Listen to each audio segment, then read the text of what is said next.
Well, yesterday Karl and I rolled up our sleeves and we got the Pfizer jab. Yep, there's been so much talk surrounding the COVID-19 vaccinations, we decided to bring along our camera to give you guys at home an idea of what to expect. I'm at the mass vaccination centre at Sydney Olympic Park. They do 5,000 jabs here a day. There's 200 registered midwives and nurses on call. This place is quite extraordinary, and Karl and I were getting our jab today, but he's a bit of a sook when it comes to needles, so he may have chickened out. I'm going to give him 5 more minutes. Wow! I thought you chickened out. What? Yeah. Of a needle? No, you're late. Are you serious? You're late. Come on. Because I had to park like 5 kilometres away. Whatever, let's and you go. got dropped off. I managed to get Why do here. you get special? I don't know. You want me, I want you, baby, my sugar boo. Straight ahead there on your left-hand side. Too easy, thank you. Yeah, I got you, moonlight, you're my starlight, I need you. Do you have any tissues? Just my colleague, he might cry when he gets his needle. I just want to make sure there's a tissue nearby for him. Just in case you cry. I'm getting very emotional, having to wait for you again. All right, let's do this. Just relax your arm. Relax your arm.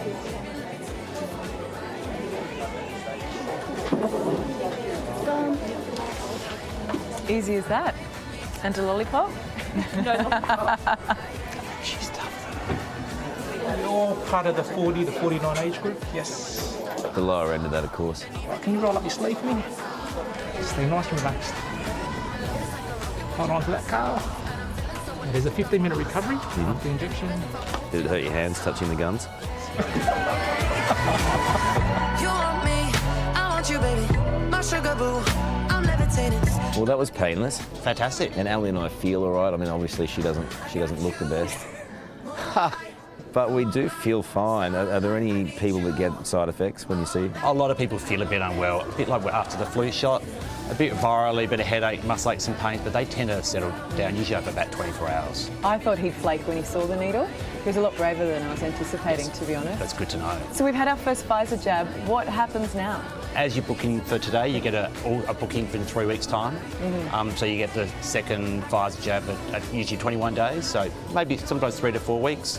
And you've had both immunisations, and usually a week after that, you're essentially immune as you are following a COVID immunisation. Do we have any immunity now or after the first jab? Look, you do have some immunity, but most evidence suggests you really need the 2 jabs to be as immune as you can. We're still under 50. We're under 50. We're under 50. You're not for much longer. You're not far behind. Thank you so much for giving us a chance to see it firsthand and to get the injection. We feel great. Yeah, No, absolutely. great. Thank Was you that for singing coming. a side effect of the jab? Not a well-known one.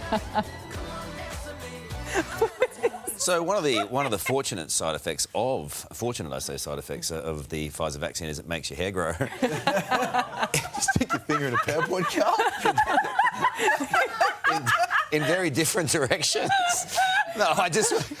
Boris Johnson. You'd had a nap. I did wake up. I had a nap. It's a young Einstein. Yeah, it was like a thing. It was a thing.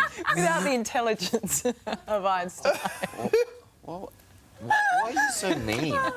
You're just mean. Well, I mean, he was a genius. You're Come on, mean. it's a stretch to call you a genius, my friend. I don't think so. Hey, Health Minister Greg Hunt joins us now from Canberra. Minister, you've obviously never seen a more brave person in your life. It's like a scene out of Braveheart, Karl. And I was thinking of Mel Gibson, freedom. Yeah, all that I could stuff. just see you in that role. But look, to both of you, thank you. It's setting an example.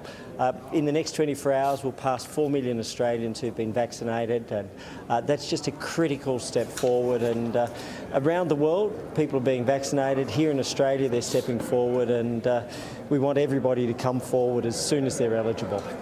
But, Minister, when you say there that 4 million Australians vaccinated, is that just their first dose? Because we heard you last night say that only 500,000 Australians have been fully vaccinated.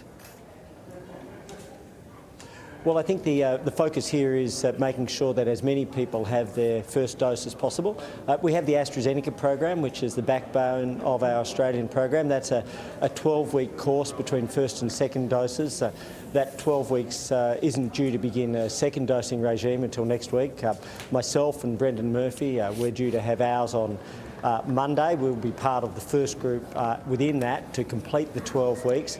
And so that's a global standard which has been adopted here. It does two things. It follows the medical advice, but it also means more people have earlier first doses than would otherwise be the case. And that's a very important program. And having people vaccinated for the first time, fundamentally important. And when the 3 weeks for Pfizer or the 12 weeks for AstraZeneca is completed, then we want everybody to come forward for their second doses. Minister, you'd have to concede that 2% of the total population, it's not really good enough, is it? And from the outside perspective, from anyone's perspective, really, it's not good enough. Well, with great respect, if it's a 12-week regime, this is something that the ALP started to put around in the last 24 hours, and I know a couple of people have picked it up. The medical advice is absolutely clear.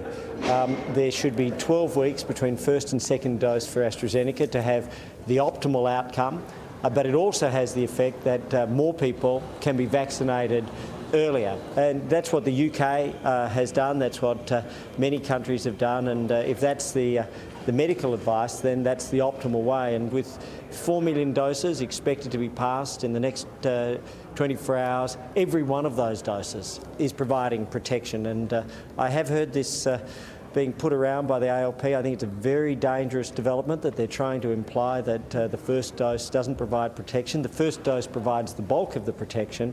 The second dose adds additional protection and longevity on all of the medical advice that we have. So, Minister, we're not talking please about come the time forward and do not wait. Minister, we're not talking about the time between the vaccinations here, between the jabs. I mean, what we're looking at is the fact that so few Australians have been vaccinated. The rollout has been slow, and we still have aged care homes who haven't received any vaccines. We're not protecting our most vulnerable. No, with great respect. By the end of today, 99% of aged care homes approximately around Australia should have received vaccinations, and we're expecting to achieve the 100% mark for residential aged care facilities in Victoria. So that's been an extraordinary, monumental national undertaking to reach into over 2,500 homes to ensure that those doses are being given, that the most vulnerable are being protected. And indeed, the difference between what occurred in Victoria last time and this time is that we, by the end of today, will have 100% of those residential aged care facilities in the Commonwealth program that will have received vaccinations, whereas there was no vaccine a year ago in Victoria. And it means that our elderly are in a vastly different position. And we've also now got over 50% of over 70s around the nation who've been vaccinated. They are also in the next most vulnerable group, and we want to encourage them to keep coming forward. Every vaccine, every vaccination helps protect them. So the earlier you can come forward, please keep doing that. And I think, I know, Karl, you were talking about your mum at one point.